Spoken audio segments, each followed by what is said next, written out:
मी बनवला आहे हाच वडापाव. वडापावसाठी 4-5 बटाटे उकडून घेतले होते आणि कढईमध्ये मी काजू आणि शेंगदाणे तळून काढलेत. परत मी जिरं, मोहरी, कढीपत्ता, बारीक चिरलेला कांदा, आलं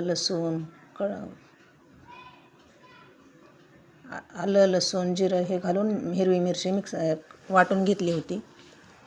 कांदा परतत आल्यावर त्याच्यामध्ये हळद, धने पावडर, मीठ हे टाकून बटाटा बारीक करून घेतला आणि कढईमध्ये टाकून परतून घेतला आणि वरतून छान अशी कोथिंबीर टाकून एकदम बारीक करून घेतलं.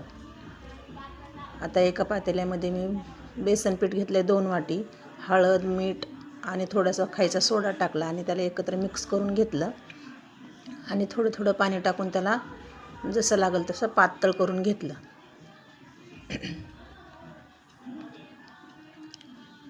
जास्त पातळ नाही करायचं, नाहीतर वड्याला पीठ लागत नाही. 10 मिनटं झाकून ठेवलं. इकडं मी तोपर्यंत आलूचे वडे पाडून घेतले गोल गोल करून. तुम्हाला जशी साईज पाहिजे तशी तुम्ही करून घ्या. कढईमध्ये तेल गरम करायला ठेवलं होतं. मी ते वडे सगळे तेलात टाकून घेतले आणि असे छान लाल होईपर्यंत परतून घेतलेत.